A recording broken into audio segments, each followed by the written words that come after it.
বাচ্চারা ঘুমানোর পরে মা বোনেরা সন্তানের মাথায় হাত রেখে এই দোয়াটি জীবনে একবার হলেও আপনি তার জন্য পড়ুন। কারণ এই দোয়ার বরকত যেই সন্তান জীবনে বাবা মার কাছ থেকে পায়নি, এই সন্তান হচ্ছে পৃথিবীর সবচেয়ে হতভাগা সন্তান। কারণ এই দোয়াটি হচ্ছে এত দামি একটি দোয়া যে রাসূল করিম সাল্লাল্লাহু আলাইহি সাল্লাম আব্দুল্লাহ ইবনে আব্বাস রাদিয়াল্লাহু তাআলা আনহুর মাথায় হাত রেখে নিজে তার জন্য দোয়া করেছেন এবং গোটা উম্মার জন্য শিখিয়েছেন তারা যেন সবাই মিলে তাদের সন্তানের জন্য এই দোয়াটি অবশ্যই করে।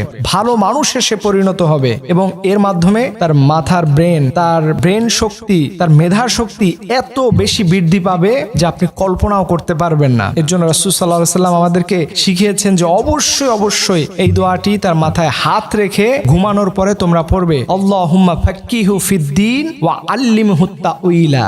এই দোয়াটি আপনি আপনার সন্তানের মাথায় হাত রেখে জীবনে একবার হলে আপনার পড়া উচিত।